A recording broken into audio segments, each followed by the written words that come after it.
Good afternoon, class. My name is Ramon Velazquez, and I'm here sitting down with Heidi Gutierrez. Heidi is a teacher at Citrus County. She just started teaching for the first time. So my interview today, my conversation with her will be about her experience as a brand new teacher and how this experience has touched her in her professional career. So thanks for being here with me. It's a pleasure. Thank you for having me. So can you tell us a little bit about yourself, please? Sure. So I started off as a PR manager at a local nonprofit. My background really is in PR and communications. So my bachelor's degree is in international PR and my master's in strategic communication. Honestly, I loved my PR job. It was everything I hoped it would have been, or it would be. But then it started really taking over my life. It was a 24/7 job, and I started to think that that's not really what I was hoping for. So that's when I decided that I was going to give teaching a shot. I took a class while doing my master's degree called Communication for Teachers, and I loved it. And that's when I really sparked an interest in teaching. So what was your first experience teaching or anything related? Well, when I decided that I really was interested in teaching, I looked for different avenues where I can put that to the test, see if that was really something that was for me. So I found this company online called VIP Kid, and that's when I applied. I did the interview process, I got hired, and I started teaching kids from kindergarten to 3rd grade. And from what I understand, these kids are overseas in China, right? Yes, they are in China. There is a little bit of a language barrier because, of course, we are teaching them English. But yeah, it's an amazing opportunity, and I really I enjoy every minute of it. And that's when I decided, okay, then I'm really gonna get certified, and I'm gonna go into that. And it's kind of crazy how we think that we go to school and we spend all of our time studying these things and learning about these jobs, and we think this is what we're going to do for the rest of our lives, and then we have another experience and it kind of changes our whole path in life. Right. And you start from going to a nonprofit, helping, which is kind of the same. You're still helping people, but now you're teaching kids. But right, instead of really managing somebody's brand, now I'm actually just teaching kids computer science, which is my field. I teach computer science, and I teach programming and robotics and stuff like that. Okay. So can you tell us what aspect of your new job it's really important that maybe other people don't know? That's a really good question. A lot of people don't understand what teachers go through, and I really think that you never really understand it until you're in that position. So it's really hard. Classrooms are really hard. The kids are really hard.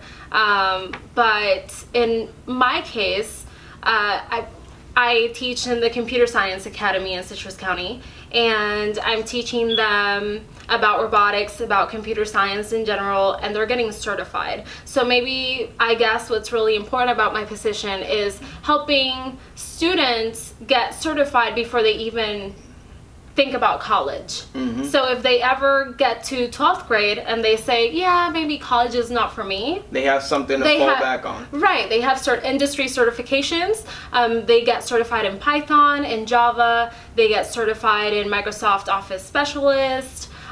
So they have Microsoft Word, Excel, PowerPoint certifications. They can get additional certifications that we might not offer, but if they are within the computer science field or IT field, they can definitely go ahead and we can help them achieve those certifications. And not only are you teaching these kids all of these things, but also you need to be mindful that you're still working with kids. So when you work with adults, it's a little bit easier because you can relate to them, you can talk to them in a certain way, but when you're talking to kids, you have to treat them a certain way and make them feel comfortable. And honestly, I feel it goes both ways. because when you're dealing with adults, you can't always, if they're really not paying attention to what you're teaching, or because it could be a tech class for adults and they might not really be interested, just like the kids might be. So they're not paying attention, they're getting off task, and they're adults, so you can't really be like, hey, why are you not doing your job? Because they're at a point in their life where they're gonna be like, listen, I'm a grown adult, like I don't need to be taking this from you, for example. But with kids, they are, because our academy students are filtered, so that means that they have to apply, they have to go through an interview process, and so they really want to be there. So a lot of times our kids are even better than the adults. So can you tell me about your best experience so far as a teacher? So this is kind of, for me, it's a bittersweet experience, but a lot of teachers go through this, and they might think of it as a career-changing experience. When I just started, I actually started in August, and I had this student who I'm not going to name, but he came to me one day, and he's really good in class. He would perform really well. He would always come and do his job and not complain about it. So one day he comes in and he says, "Miss G, you're my favorite teacher. I love this class." And I was like, okay, well, thank you. I was touched because it was my first experience as a teacher. Like, this is my first year, and it was my first experience hearing that from a student. And he's such a good student that he was actually, sorry for my other kids, but he was one of my favorite students as well. Now, the reason why I kind of talk about him in past tense is because he left after less than a month. So he came to me one day and he's like, "Miss G, I'm sorry.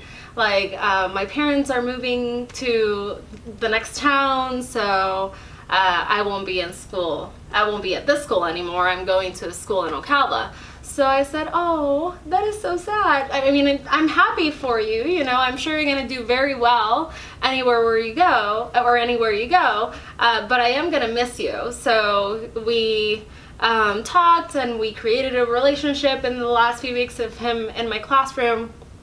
And the last day of school for him, he said, "Hey, Miss G, do you want to sign my arm?" He had his whole arm was covered in signatures from his friends and whatever. And I said, "Nah, I'm not going to sign your arm, but I'll sign your notebook." So he gave me his notebook, and I signed it for him. And it was very special. And I do miss him, and I hope he's doing very well. And this is one of the reasons why I wanted to do this interview with you, is because a lot of people don't know how challenging, how much influence teachers have on kids, but at the same time, how rewarding it can be. Yes. Because you're basically molding this person, right, that they might think they're an adult, but they really don't know what's to come. Right.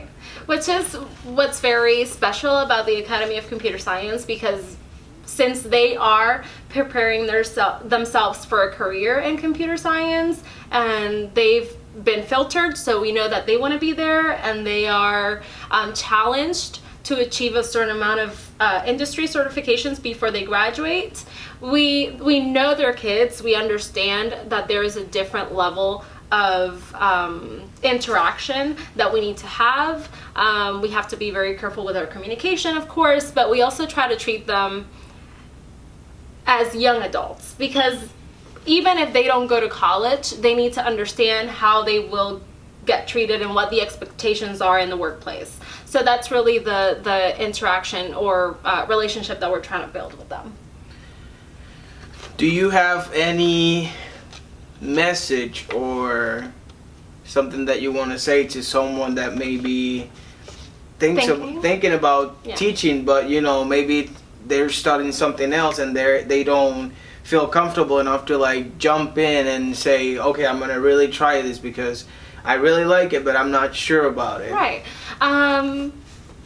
Well, I really think that if somebody out there is thinking about joining or the force or becoming a teacher, they should really try to do it online first, even if that's only if they're not sure. If they're completely sure and that's what you went to college for, or you are definitely hands down, you know that is what you want to do, go for it. That's perfect. But if, like me, you are unsure if that is really a match for you, then you can definitely try it online first. VIP Kid, I'm not advertising the company, but VIP Kid is a company that I work for, and it was definitely what made me realize that is what I wanted to do. And there are many other online teaching companies that you can try. And yeah, that's what I would say. Well, thank you for sitting down with me for a few minutes and talking and telling us about your experiences. And thank you for having me. I hope you keep being successful. Thank you.